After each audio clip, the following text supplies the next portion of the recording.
전문 베이비시터를 고용할 테니 제발 그만 좀 하세요. 어머니 방식 때문에 애가 아픈 거잖아요. 경고 다음 이야기의 내용은 부모된 분들의 마음속 가장 깊고 예민한 부분을 건드릴 수 있습니다. 청취하시기 전 감정을 추스르시기 바랍니다. 청취자 여러분, 매일 밤 옆에 누워있는 배우자가 정말로 잠들어 있는지 스스로에게 물어본 적이 있습니까? 아니면 그들이 뜬 눈으로 밤을 지새우며 차마 나눌 수 없는 고통스러운 비밀을 삼키고 있는 것은 아닐까요? 그날 밤 새벽 2시 송민호 씨는 부엌에서 들리는 이상한 소리에 잠에서 깼습니다. 그는 아내 박지영 씨가 어둠 속에 앉아 큰 양푼에 담긴 비빔밥을 허겁지겁 먹으며 밥숟가락 위로 눈물을 뚝뚝 흘리고 있는 모습을 보고 소스라치게 놀랐습니다. 그녀는 외도를 한 것도 아닙니다. 불치병에 걸린 것도 아닙니다. 하지만 옷장 깊숙한 곳, 일기장에 숨겨둔 비밀은 그보다 더 고통스러웠습니다. 급하게 휘갈겨 쓴 한 줄의 글귀. 이 생을 다시 선택할 수 있다면 차라리 자식을 낳지 않겠다. 그래야 그들의 집에서 가정부처럼 살지 않아도 될 테니까. 한밤중 눈물 젖은 비빔밥 이야기와 70세 노부부의 극적인 탈출기는 우리에게 희생의 대가와 부부의 진정한 의미를 보여줄 것입니다. 늦가을의 분당 시내는 차갑고 소원한 아름다움을 띠고 있었습니다. 유리로 뒤덮인 고층 빌딩들은 희미한 햇살을 반사하며 마치 외부 세계와 사람들을 격리하는 요새처럼 우뚝 솟아 있었습니다. 신흥 부유층을 위한 주거 낙원이라 불리는 고급 주상 복합 아파트 하늘정원 H하늘 가든 15층에는 150제곱미터가 넘는 넓은 아파트가 있습니다. 이탈리아 수입 가구와 음성 인식 스마트 시스템으로 편의성을 갖춘 곳입니다.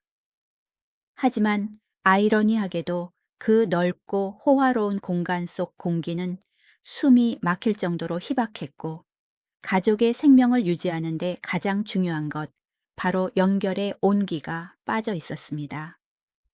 올해 72세가 된 송민호 씨는 종종 통유리 창가에 서서 아래쪽에서 개미처럼 느리게 기어가는 차들을 몇 시간이고 내려다보곤 했습니다. 그는 서울시청의 성실한 전직 공무원으로 상사에게 머리를 숙이고 시민들에게 헌신하며 청춘을 바친 사람이었습니다.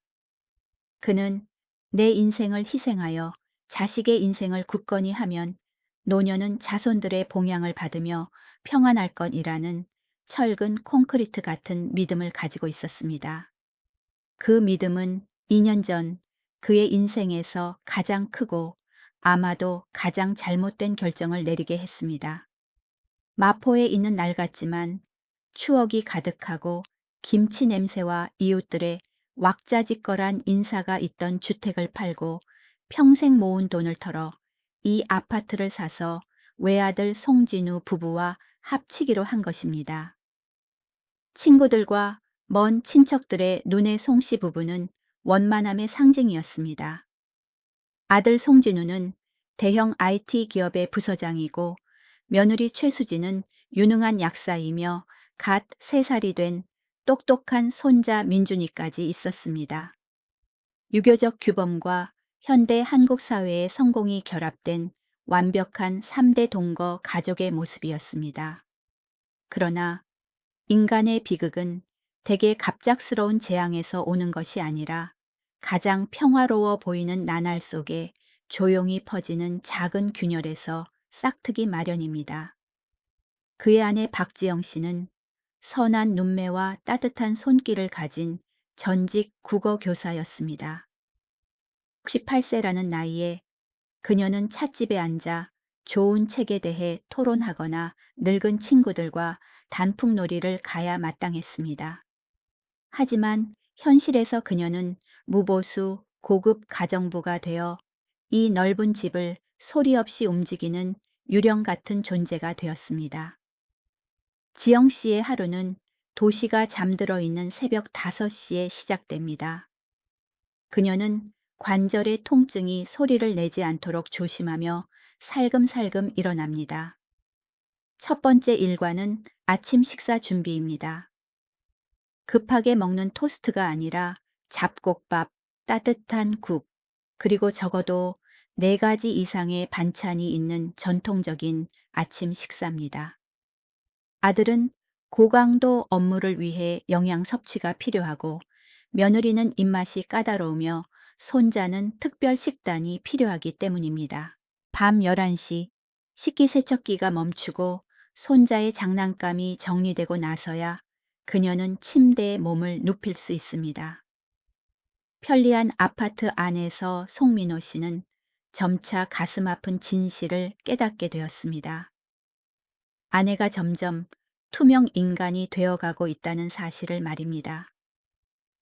그녀의 존재는 냉장고나 공기청정기처럼 집안의 편의 시설 속에 섞여 버렸습니다.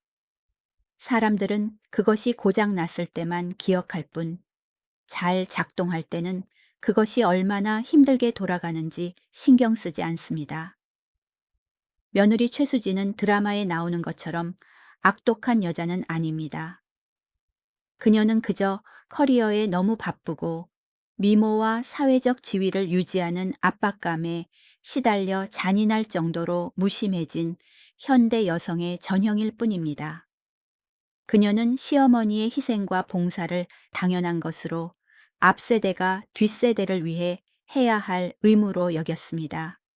지난주 화요일 저녁 식사 자리, 식탁의 공기는 납처럼 무거웠습니다.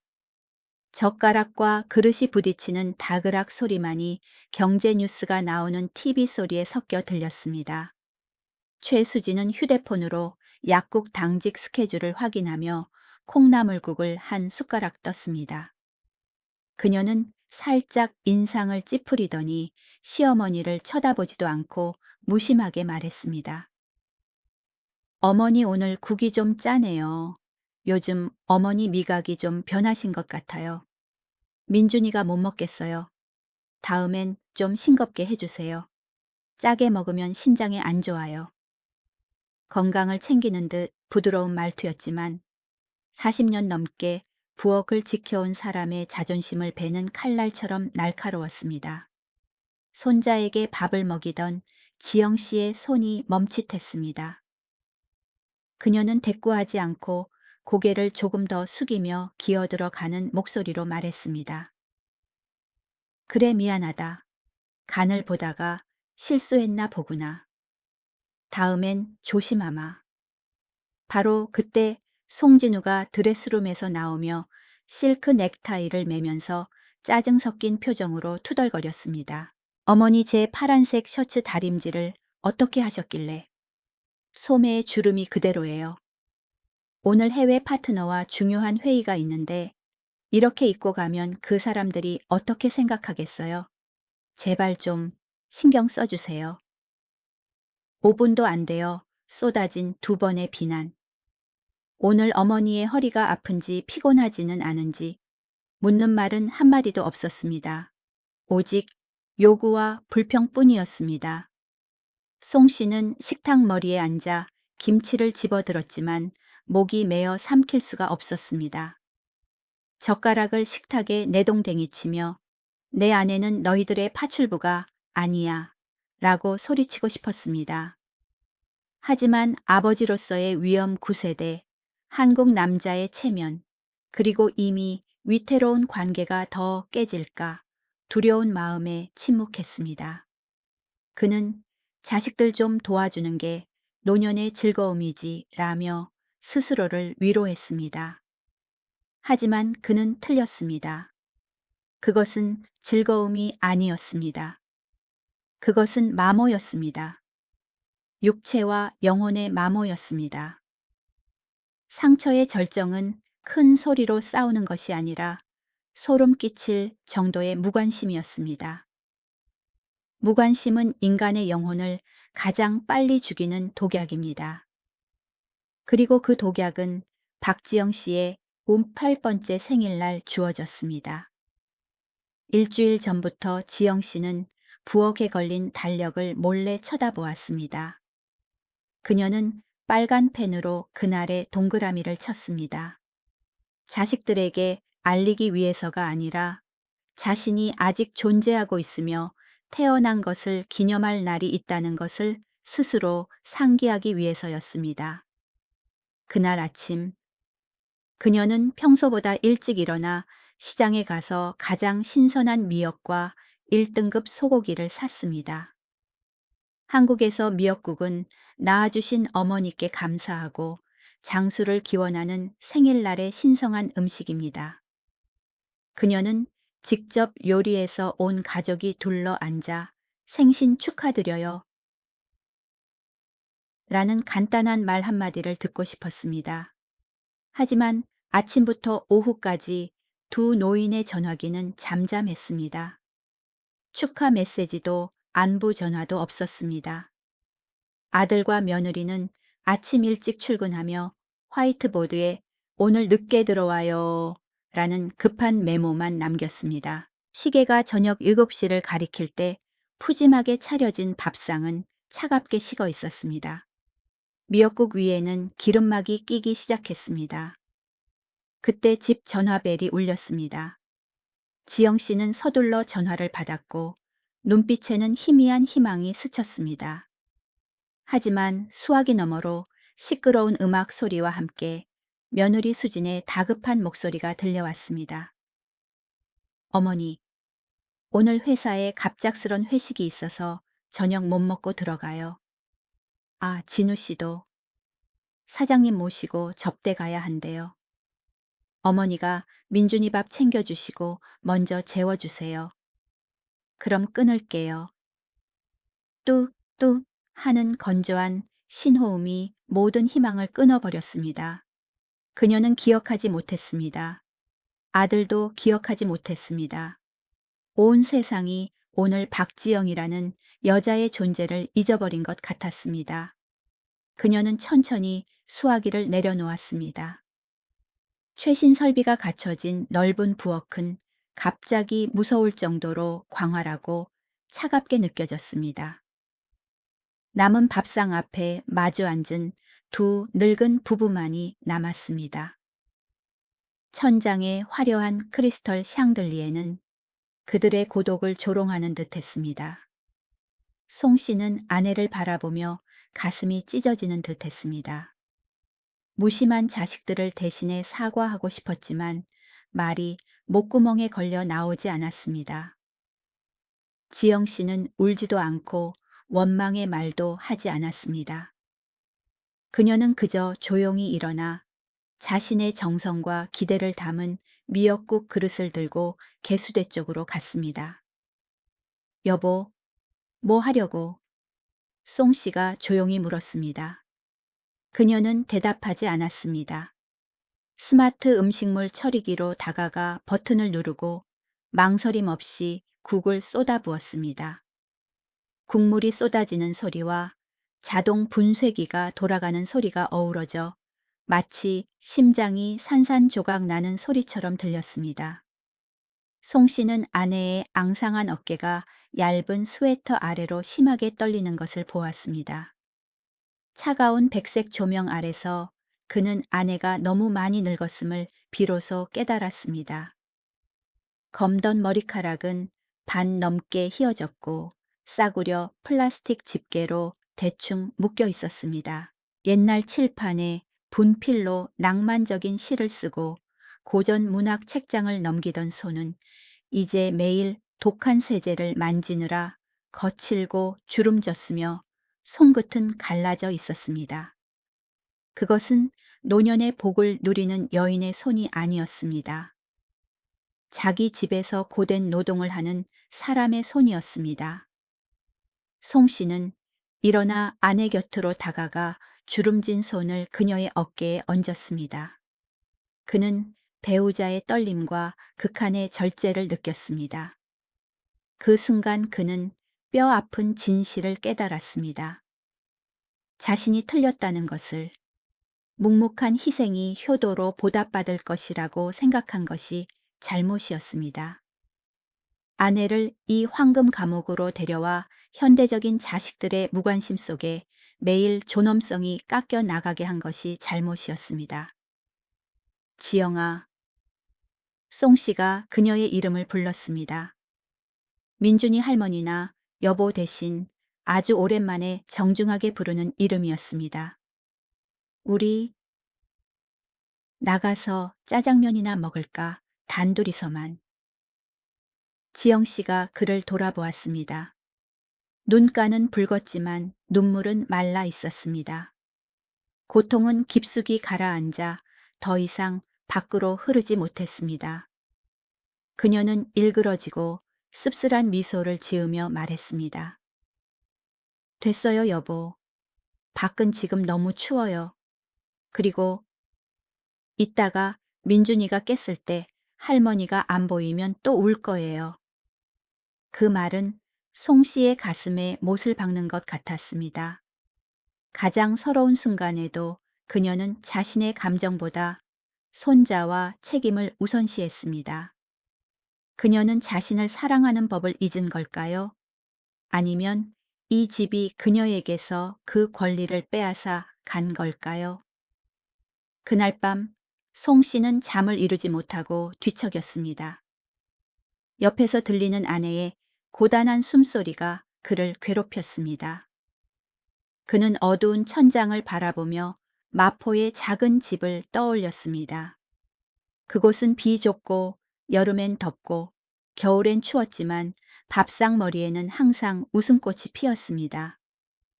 그 시절 아들은 퇴근하고 돌아오면 엄마 품에 안겨 회사 이야기를 했습니다. 하지만 지금 이 수십억짜리 아파트에서 아들의 침실까지는 고작 몇 발자국 거리인데 왜 이렇게 만리 길처럼 멀게만 느껴지는 걸까요? 물질적 풍요는 감정의 빈곤과 맞바꿔졌습니다. 그리고 그는 알았습니다.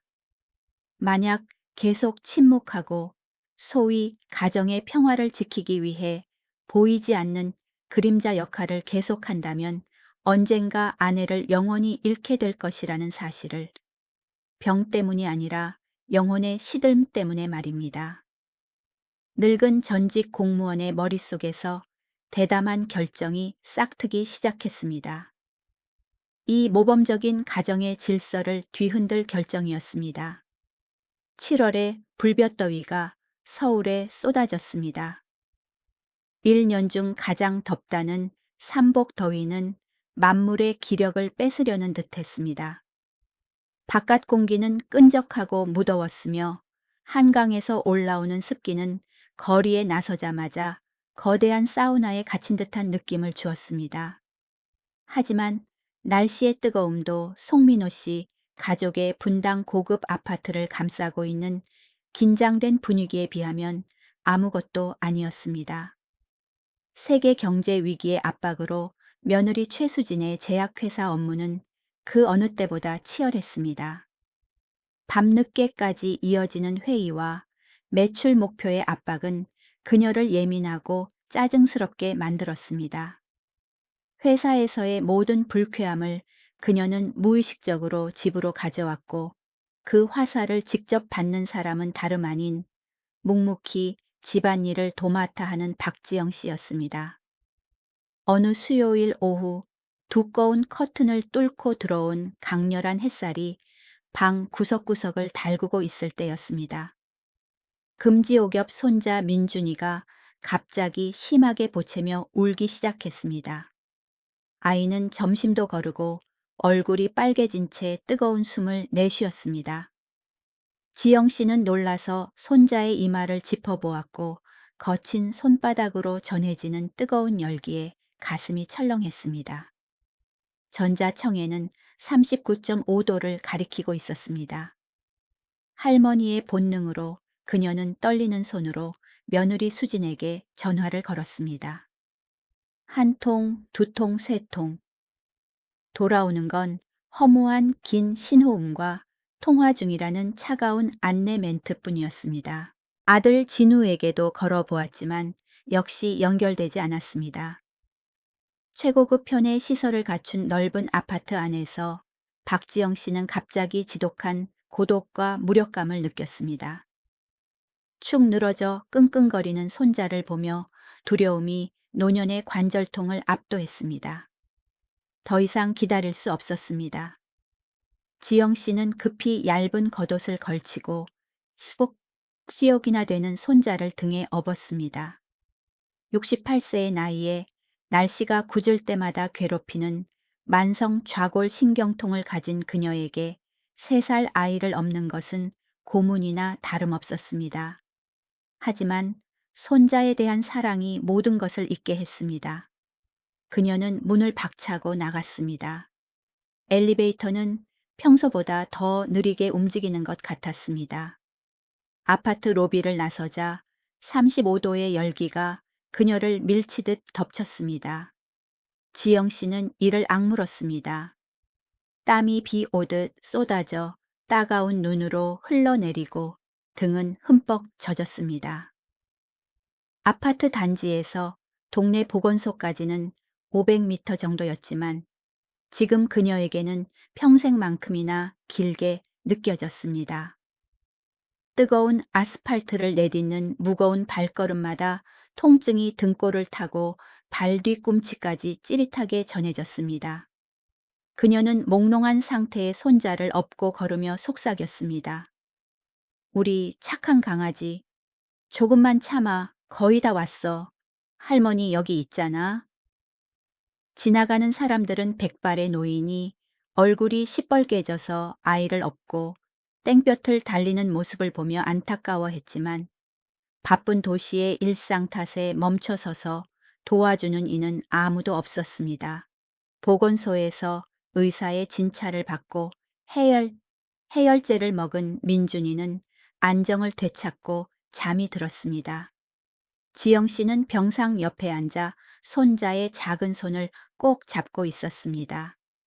그녀의 숨은 아직 평온을 되찾지 못했고 가슴은 욱신거렸습니다. 아침부터 물 한 모금 마시지 못한 상태였습니다. 저녁 무렵 두 사람이 집으로 돌아와 민준이가 이마에 해열 패치를 붙이고 잠들어 있을 때 현관문이 열렸습니다. 최수진이 들어왔습니다. 긴 하루 끝에 피곤이 역력한 얼굴이었지만 소파에 누워있는 아들을 보자마자 눈에 불을 켰습니다. 그녀는 자초지종을 묻지도 않았습니다. 하루 종일 쌓인 분노가 화산처럼 폭발했습니다. 어머니 민준이가 이렇게 열이 오르도록 도대체 뭘 하신 거예요? 수진이 소리치며 명품 가방을 의자에 던졌습니다. 정적 속에 둔탁한 소리가 울려 퍼졌습니다. 또 몰래 아이스크림이나 찬물 주신 거죠. 제가 몇 번이나 말씀드렸잖아요. 제 소화기관이랑 면역력이 약하다고요. 왜 제 말을 안 들으세요? 부엌에서 죽을 끓이던 지영 씨는 며느리의 고함에 놀라 하마터면 국자를 떨어뜨릴 뻔했습니다. 그녀는 앞치마에 두 손을 문지르며 급히 달려 나왔습니다. 이마의 땀은 아직 마르지 않았습니다.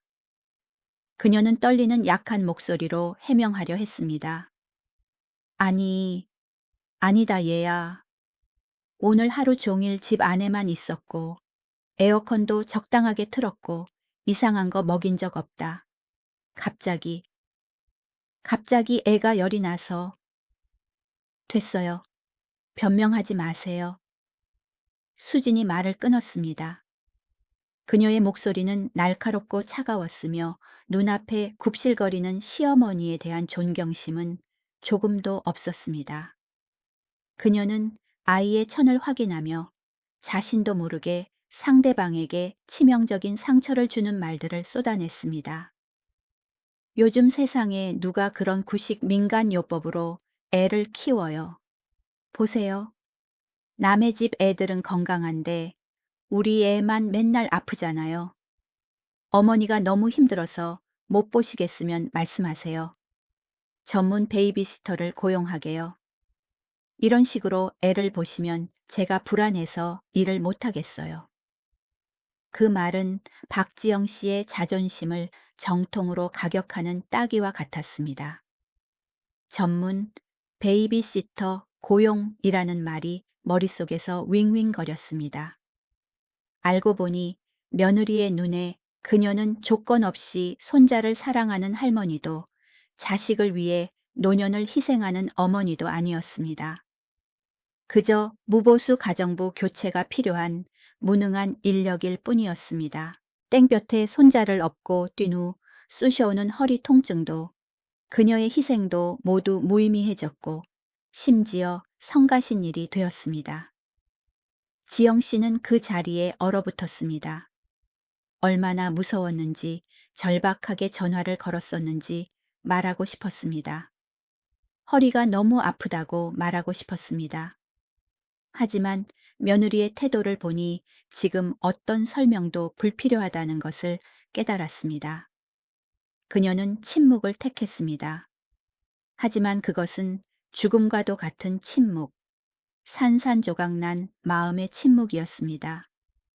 그녀는 고개를 숙이고 쓸쓸히 부엌으로 돌아갔습니다. 벽에 비친 앙상한 그림자가 금방이라도 사라질 연기처럼 흐릿했습니다. 그날 밤 호화로운 펜트하우스의 공기는 납덩이처럼 무거웠습니다. 산책에서 돌아오다 문 밖에서 상황을 엿들은 송민호 씨는 식탁에 말없이 앉아 있었습니다. 그는 아내가 맨밥에 김치만 얹어 대충 몇 숟가락 뜨며 허공을 응시하는 모습을 지켜보았습니다. 아들 송진우가 귀가하자 수지는 남편을 방으로 끌고 갔습니다. 속닥거리는 소리와 한숨 소리가 새어 나왔습니다. 잠시 후 진우가 넥타이를 느슨하게 풀며 곤란하고 피곤한 표정으로 나왔습니다. 그는 어머니에게 가서 안부를 묻지도 아내를 나무라지도 않았습니다. 그는 좋은 게 좋은 거라고 생각하는 유약한 남자들의 해결 방식을 택했습니다. 그는 부엌 문틀에 기대어 설거지를 하는 지영 씨에게 말했습니다. 어머니, 수진이가 요즘 일 때문에 스트레스가 많아서 그래요. 민준이 걱정 때문에 욱해서 말이 좀 헛나온 거예요. 어머니가 어른이니까 마음에 담아두지 마세요. 다음엔 손자 좀 더 신경 써서 봐주시면 돼요. 그래야 집사람이 안심하죠. 어머니 손자 업고 걷느라 힘들지 않으셨어요. 라는 안부도 없었습니다. 허리는 괜찮으세요? 라는 관심도 없었습니다. 오직 아내를 위한 변명과 어머니에게 이해하라는 요구뿐이었습니다. 아들의 눈에는 아내의 감정이 어머니의 고통보다 더 중요했습니다.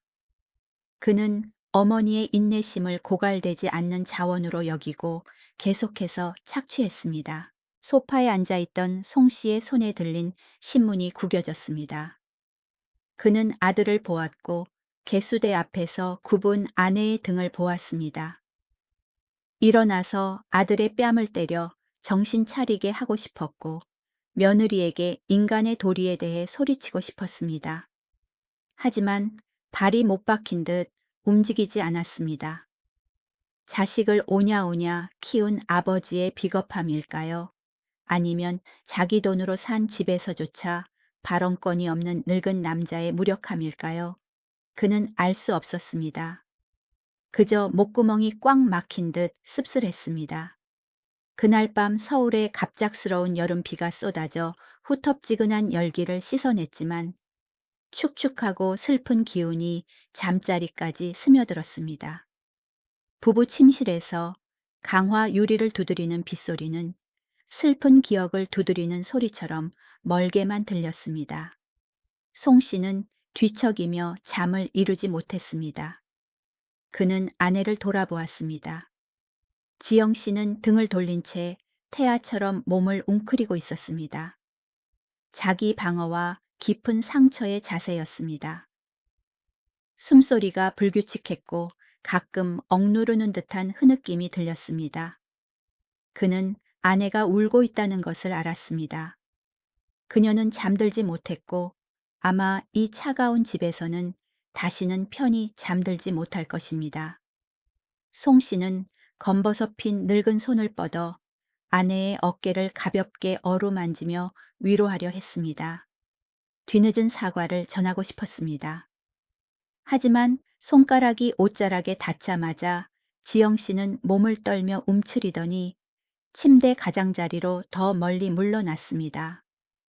그 거절의 몸짓은 부드러웠지만 단호했고 비싼 더블 침대 위 두 사람 사이에 거대한 공백을 만들었습니다. 그 거리는 단순한 몇 뼘이 아니라 세상의 양 끝처럼 멀었습니다. 그것은 실망의 거리였고 나눌 수 없는 고독의 거리였습니다. 그녀가 남편의 위로를 거부한 것은 그 역시 그녀를 이 상황으로 몰아넣은 침묵의 공범이었기 때문입니다. 그녀가 가장 필요로 할 때 그는 그녀를 지켜주지 않았습니다. 송 씨는 손을 거두어 욱신거리는 왼쪽 가슴에 얹었습니다. 그는 깨달았습니다. 가장 무서운 고독은 혼자 사는 것이 아니라 가족과 함께 사는 집 안에서 느끼는 고독이라는 것을.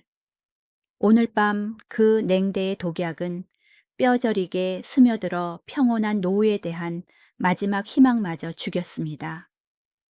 그는 어두운 천장을 바라보며 머릿속에서 욱신거리는 질문을 되뇌었습니다. 우리가 무엇을 잘못했지? 우리는 무엇을 위해 모든 것을 희생했는가? 밖에는 비가 억수같이 쏟아져 도시의 먼지를 씻어내고 있었지만 두 노인의 영혼에 달라붙은 수치심은 씻어내지 못했습니다. 어둠 속에서 송 씨의 마음속에 가슴 아픈 결정이 뚜렷해지기 시작했습니다. 이 가족의 운명을 영원히 바꿀 결정이었습니다. 침대 옆 전자시계가 오전 2시 13분을 알리며 깜박거렸습니다. 분당의 고급 아파트는 절대적인 고요 속에 잠겨 있었고 중앙 공기 청정 시스템이 윙윙거리는 미세한 소리마저 들릴 정도였습니다. 송민호 씨는 목이 타들어가는 갈증을 느끼며 선잠에서 깨어나 몸을 뒤척였습니다. 노년에는 불면증과 주변 환경의 작은 변화에도 예민해지기 마련입니다. 그는 습관적으로 옆으로 손을 뻗었지만 손끝에 닿은 것은 차갑고 팽팽한 침대 시트뿐이었습니다. 아내 박지영 씨가 없었습니다. 막연한 불안감이 엄습했습니다. 그는 얇은 카디건을 걸쳐 에어컨의 한기를 막고 일어났습니다. 실내화를 신고 살금살금 침실을 나갔습니다. 옆방의 아들과 며느리가 깰 만한 소리를 내지 않으려 애썼습니다. 거실로 이어지는 복도는 캄캄했고 부엌 쪽에서 희미하고 누르스름한 불빛만이 새어 나왔습니다. 번쩍이는 금속 가전제품으로 가득한 넓은 공간 한가운데 작고 외로운 그림자 하나가 웅크리고 앉아 있었습니다. 박지영 씨였습니다. 송 씨는 말을 걸려다 눈앞의 광경에 말문이 막혔습니다. 그는 벽 뒤 어둠 속에 숨어 숨죽이고 지켜보았습니다. 비싼 대리석 식탁 위 지영 씨 앞에는 큰 스테인리스 대야가 놓여 있었습니다. 김치를 버무릴 때 쓰는 대야였습니다. 그녀는 냉장고에 남아있던 반찬통을 모두 꺼냈습니다. 쉬어가는 총각김치, 점심에 먹다 남은 콩나물 무침, 어제 남은 시금치 나물, 그리고 으깨진 두부조림까지. 그녀는 차가운 찬밥이 담긴 대야에 이 모든 것을 쏟아부었습니다. 그리고 붉은 고추장을 크게 한 숟가락 떠서 넣었습니다. 그녀는 비볐습니다. 음식을 즐기기 위해 천천히 비비는 것이 아니었습니다. 아주 세게 거칠게 비볐습니다. 스테인리스 숟가락이 금속 대야에 부딪히며 캉, 캉 하고 날카로운 소리를 냈습니다. 그 소리는 고요한 밤의 심장을 긁는 소리 같았습니다. 그 행동은 식사 준비가 아니라 분노와 억울함 억눌린 감정을 쏟아내는 의식 같았습니다. 그리고 그녀는 큰 숟가락으로 밥을 퍼서 입으로 가져갔습니다. 며칠 굶은 사람처럼, 아니, 가슴 속 깊이 파인 구멍을 음식으로 메우려는 사람처럼 허겁지겁 먹었습니다. 하지만 송 씨의 가슴을 아프게 한 것은 먹는 모습이 아니라 그녀의 얼굴이었습니다. 환풍기의 희미한 조명 아래 그는 아내의 눈물이 하염없이 흐르는 것을 보았습니다. 뜨거운 눈물이 주름진 뺨을 타고 입가로 흘러내려 매콤한 비빔밥과 섞였습니다. 그녀는 씹으면서 울었습니다. 흐느낌에 몸이 떨렸지만 자식들이 깰까봐 입술을 꽉 깨물고 큰 소리를 참았습니다. 고상하고 우아했던 국어 선생님, 모범적인 아내였던 옛날 모습은 어디로 갔을까요? 푸시킨의 시를 읽고 꽃가지를 다듬던 여인이 어둠 속에 앉아 잔반을 먹으며 눈물을 삼키고 있었습니다. 송 씨의 눈앞에는 가족과 삶에 의해 닳고 닳아 차가운 밥과 함께 고통을 삼키고 있는 한 여인만이 있을 뿐이었습니다. 비빔밥은 본래 조화의 음식이지만 새벽 2시에 이 비빔밥은 수치심의 밥그릇이었습니다. 버려지고 남은 것들만 담겨 있는 마치 이 집에서 그녀의 위치와 같았습니다. 송 씨는 코끝이 찡해졌습니다. 그는 불을 켜지 않았습니다. 환한 불빛에 아내가 부끄러워하거나 놀라게 하고 싶지 않았습니다. 그는 조용히 다가가 아내 맞은편 의자를 빼내어 앉았습니다. 의자 다리가 바닥에 끌리는 소리에 지영 씨가 소스라치게 놀랐습니다. 그녀는 당황하여 숟가락을 대야에 떨어뜨리고 손등으로 눈물을 훔치며 잘못을 들킨 아이처럼 허둥지둥 일어나려 했습니다. 여보, 왜 일어났어요? 전 갑자기 배가 고파서. 그녀의 목소리는 갈라지고 떨렸으며 두려움이 가득했습니다. 송 씨는 아무 말도 하지 않고 아내를 더 당황하게 하지 않으려 퉁퉁 부은 눈을 피했습니다. 그는 식탁 위 수저통에서 깨끗한 숟가락 하나를 꺼냈습니다. 그리고 아내의 대야에서 밥을 한 숟가락 가득 떠서 입에 넣고 맛있게 먹었습니다. 혀를 찌르는 고추장의 매운맛, 식어버린 김치의 신맛, 찬밥의 냉기, 그리고 보이지 않는 눈물의 짠맛. 모든 것이 섞여 송 씨가 평생 잊지 못할 맛이 되었습니다. 잊혀진 희생의 맛이었습니다. 좀 맵네 여보. 송 씨가 밥을 삼키며 감정이 북받쳐 잠긴 목소리로 말했습니다. 그래도 맛있어. 이런 식으로 비빔밥 먹는 거 정말 오랜만이네. 지영 씨는 멍하니 남편을 바라보았습니다. 눈이 휘둥그레졌습니다. 비위생적이라고 나무라지도 구질구질하다고 타박하지도 않았습니다. 낡은 잠옷 차림으로 앉아 그녀와 개밥 같은 비빔밥을 나눠 먹고 있었습니다. 그는 두 번째, 세 번째 숟가락을 떴습니다. 산의 진미를 대하듯 천천히 소중하게 먹었습니다. 그리고 고개를 들어 세상에서 가장 다정한 눈빛으로 아내를 바라보았습니다. 혼자 먹으면 안 좋아. 체하기 쉽잖아. 부부는 같이 먹어야지.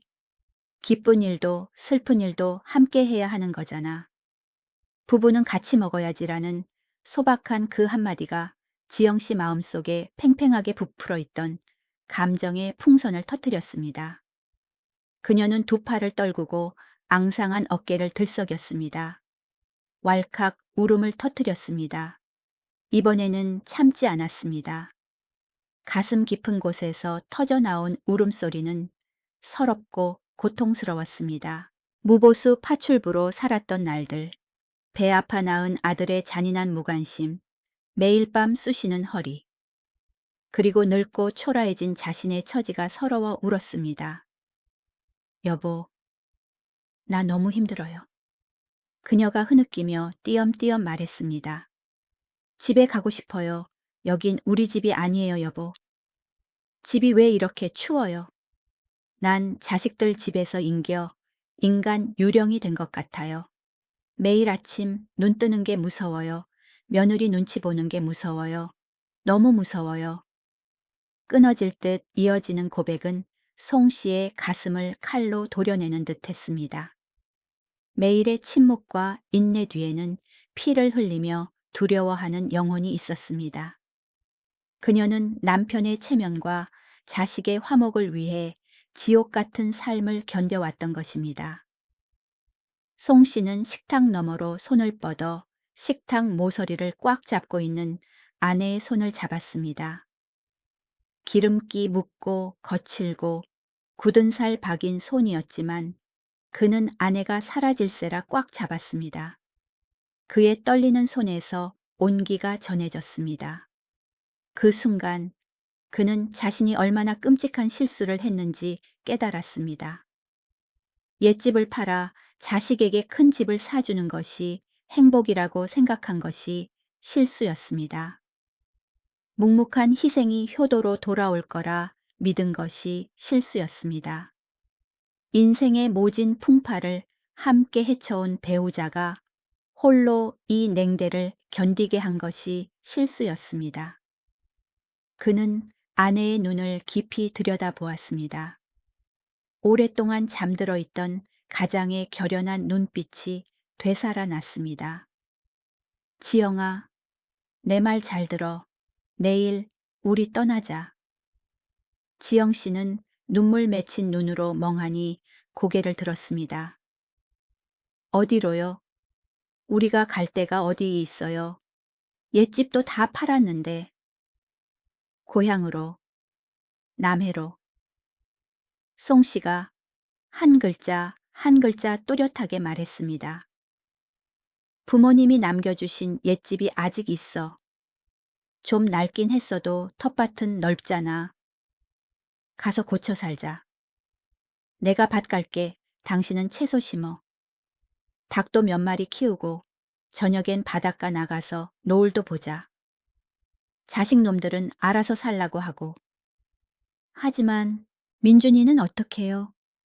누가 봐줘요? 애들 바쁜데 집안일은 누가 하고요? 이 순간에도 손주 걱정은 그녀의 조건 반사였습니다. 송 씨는 아내를 안심시키려는 듯 식탁을 가볍게 쳤습니다. 화난 것이 아니라 단호하지만 사랑이 담긴 목소리였습니다.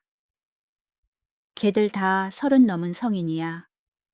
부서장이고 약사인데 손발 멀쩡하고 돈도 있으니 자기 인생은 자기가 알아서 해야지. 당신은 진우 훌륭하게 키웠고 결혼시켰고 손자까지 봐줬어. 지영아, 당신은 할 만큼 했어. 자식 빚은 다 갚았어. 그는 잠시 멈추었다가 아내의 손을 더 꽉 잡았습니다. 우리한테 남은 시간이 별로 없어, 여보. 노인의 시간은 짧아. 남은 인생 당신이 자식들 가정부로 살게 하고 싶지 않아. 당신 자신을 위해 그리고 나를 위해 살았으면 좋겠어. 나는 당신이 웃는 모습을 보고 싶고 책 읽는 모습을 보고 싶지 새벽 2시에 찬밥을 먹으며 우는 모습을 보고 싶지 않아. 지영 씨는 남편을 바라보며 입술을 달싹였지만 말이 나오지 않았습니다. 뜨거운 눈물이 다시 흘렀지만 이번에는 수치심이 아니라 감동과 이해받음의 눈물이었습니다. 흐릿했던 그녀의 눈에 희망의 빛이 깜박이기 시작했습니다. 푸른 바다와 시원한 바람, 자유가 있는 남해에 대한 생각이 그 어느 때보다 눈부시게 다가왔습니다.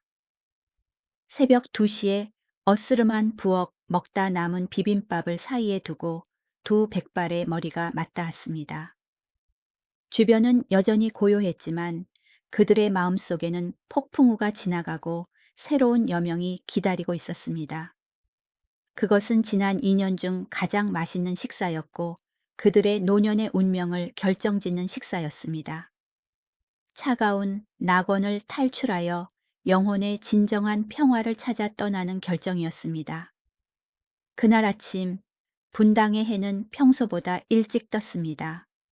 서울 시내가 옅은 안개 속에서 잠들어 있고 호화로운 침실에서 아들 부부와 손자가 깊은 꿈에 빠져 있을 때 박지영 씨의 감옥이었던 부엌에서는 조용한 혁명이 일어나고 있었습니다. 지난 2년과 달리 아침 식사를 준비하는 그릇소리는 없었습니다. 된장국이나 생선 굽는 냄새도 없었습니다. 부엌은 차갑고 깨끗했습니다. 송민호 씨와 박지영 씨는 새벽 4시에 일어났습니다. 그들은 그림자처럼 조용히 움직였지만 더 이상 순종의 그림자가 아니라 어둠을 벗어나려는 그림자들이었습니다. 그들의 짐은 가슴 아플 정도로 단출했습니다. 평생을 모았지만 떠나는 순간 그들이 챙긴 것은 중간 크기 가방 2개뿐이었습니다. 낡았지만 편안한 옷 몇 벌, 중요한 신분증, 의료보험증, 그리고 그들의 자유를 보장해줄 유일한 연금 통장이 들어 있었습니다. 접대할 때 입던 고급 양복 자식들 체면을 위해 명절에만 입던 비싼 한복은 모두 두고 가기로 했습니다.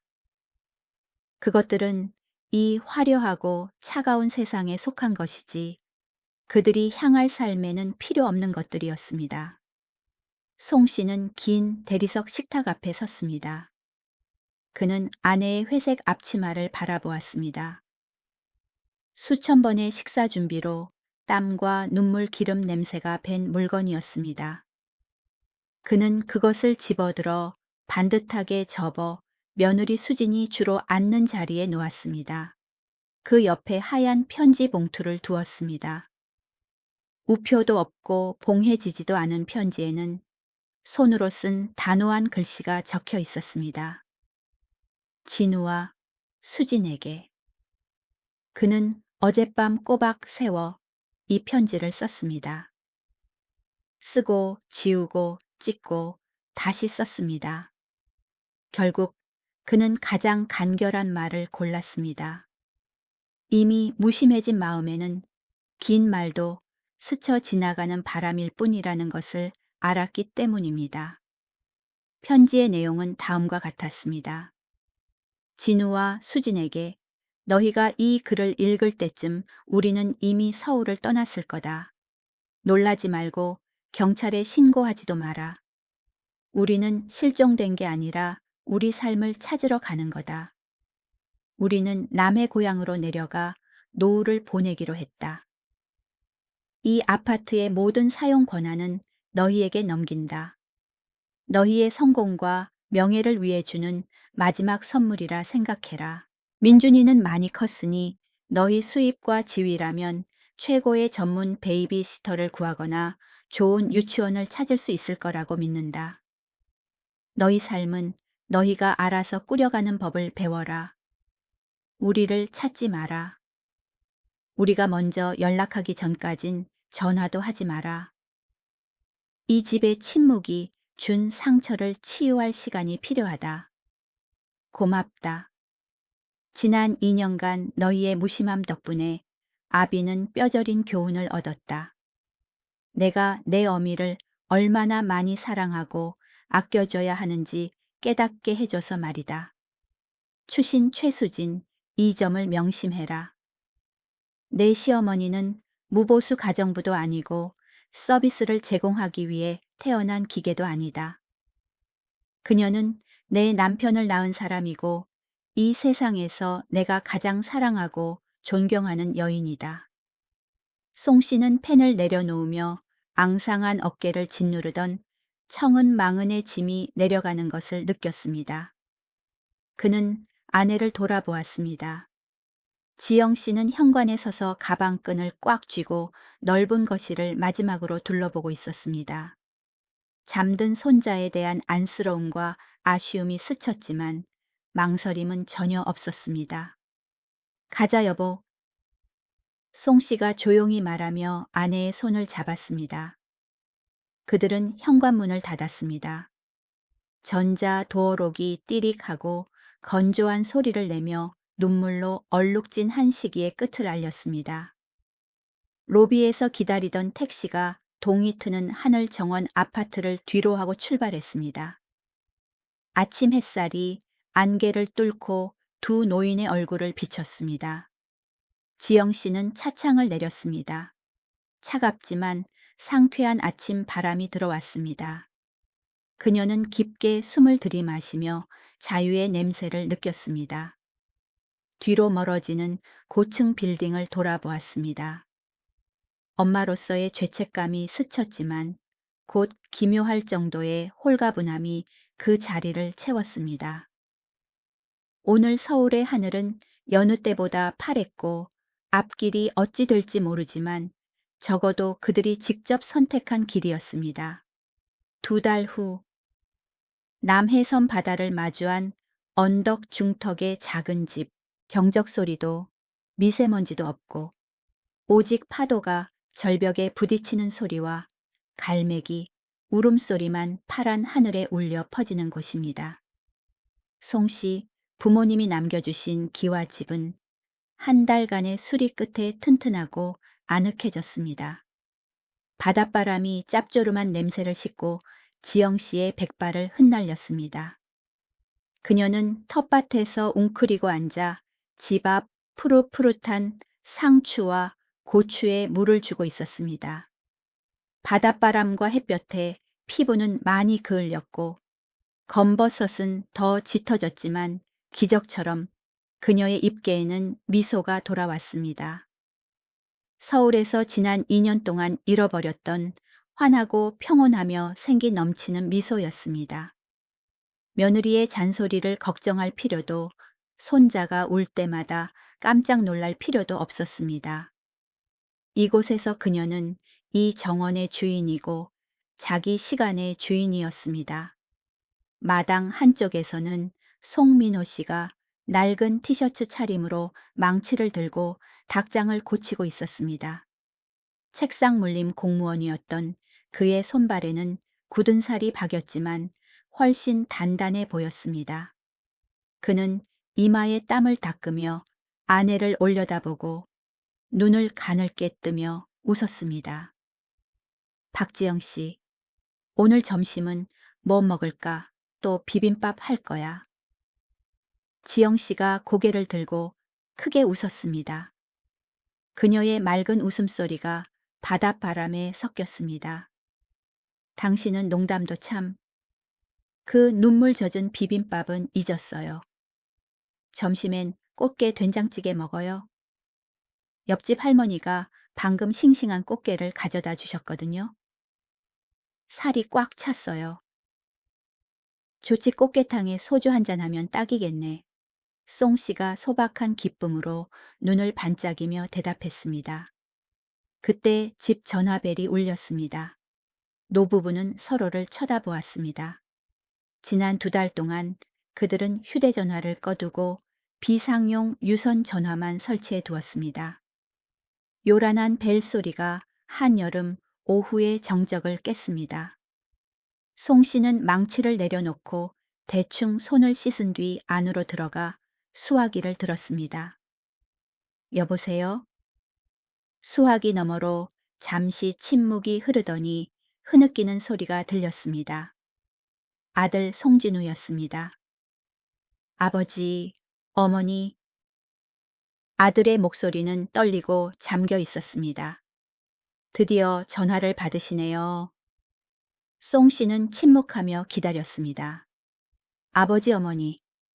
저랑 수진이가 이번 주말에 민준이 데리고 내려가서 뵈도 될까요? 저희가 잘못했어요. 아버지 집안이 엉망이에요. 수진이는 아버지 편지 읽고 나서 후회하며 몇 주 동안 울기만 했어요. 그 말을 듣고 송 씨의 마음이 조금 약해졌지만 이성은 냉철했습니다. 창밖을 보니 지영 씨가 물주기를 멈추고 묻는 듯한 눈빛으로 그를 보고 있었습니다. 그는 아내에게 가볍게 고개를 끄덕였습니다. 그는 목청을 가다듬고 아들에게 대답했습니다. 예전처럼 굽실거리거나 받아주는 태도가 아니라 진정한 가장이자 아버지의 위엄 있는 목소리였습니다. 그래, 내려오고 싶으면 와라. 막지 않겠다. 수화기 너머로 연신 감사 인사가 들렸습니다. 네, 감사합니다, 아버지. 어머니, 제가 식당 예약하고. 잠깐. 송 씨가 아들의 말을 끊었습니다. 잘 들어라, 진우야. 내려오는 건 좋은데 음식은 싸들고 와서 너희가 직접 준비해서 해 먹어라. 네, 엄마는 이제 은퇴했다. 텃밭 가꾸고 닭 키우느라 바빠서 누굴 위해 밥 차리고 시중들 시간도 체력도 없다. 그걸 받아들일 수 있으면 와라. 잠시 정적이 흐르더니 진우의 목소리가 들려왔습니다. 이번에는 그 어느 때보다 공손하고 조심스러웠습니다. 네, 알겠습니다. 저랑 수진이가 다 알아서 할게요. 부모님은 그냥 쉬세요. 그래, 알았다. 송 씨는 전화를 끊었습니다. 그는 전화기 옆에 잠시 서 있다가 옅은 미소를 지었습니다. 승리의 미소가 아니라 안도의 미소였습니다. 그는 가정의 질서를 재정립했고 진작 가르쳤어야 할 존중이라는 교훈을 자식들에게 가르쳤습니다. 그는 현관으로 나와 아내에게 걸어갔습니다. 지영 씨는 기쁨이 어린 눈으로 그를 보았습니다. 애들 온대요. 응, 주말에. 근데 내가 말했어. 오면 자기들이 알아서 밥 해먹으라고. 당신은 손가락 하나 까딱하지 마. 송 씨가 흙 묻은 아내의 손을 잡으며 다정하게 당부했습니다. 알았어요. 걱정도 팔자셔. 그녀가 사랑스럽게 눈을 흘겼습니다. 두 노인은 나란히 서서 어깨를 맞대고 오후 햇살 아래 은빛으로 반짝이는 푸른 바다를 바라보았습니다. 그는 깨달았습니다. 노년은 고독과 서러움 속에서 죽음을 기다리는 시간이 아닙니다. 남은 시간이 유한하고 가장 귀중한 자산임을 깨닫고 배우자와 행복하게 살기 위해 조금은 이기적일 권리가 있는 시기입니다. 노년의 사랑은 젊은 날의 격정적인 떨림이 아니라 이해이며 인생의 풍파 앞에서 서로를 지켜주는 것입니다. 설령 그 풍파가 내가 낳은 자식에게서 온 것이라 할지라도 말입니다. 그해 새벽 2시의 비빔밥은 비극의 끝이 아니라 각성의 식사였습니다. 그것은 보이지 않는 구속을 태워버린 불꽃이었고 그 자해 속에서 남해 바닷가에 자유롭고 당당한 새로운 삶이 다시 태어났습니다. 청취자 여러분, 송민호, 박지영 부부의 이야기는 우리 중 많은 이들에게 낯설지 않을 것입니다. 현대 사회의 바쁜 흐름 속에서 세대 차이와 생계의 압박은 때로 효성스러운 자녀를 무심하게 만들고 너그러운 부모를 자기 집 안에서 침묵하는 피해자로 만들기도 합니다. 하지만 이 이야기에서 가장 값진 것은 송 씨의 각성입니다. 칠순의 나이에 그는 모든 남자가 감히 하지 못할 훌륭한 일을 해냈습니다. 그는 맹목적으로 피부티의 편을 들지 않았습니다. 그는 조강지처의 편에 섰습니다. 그는 무한한 희생이 감사를 낳는 것이 아니라 때로는 의존과 무시를 낳는다는 것을 이해했습니다. 인생은 매우 짧습니다. 자식들은 자라서 가정을 꾸리고 새로운 세상을 향해 멀리 날아갈 것입니다. 손자들도 언젠가 조부모의 품을 떠날 것입니다.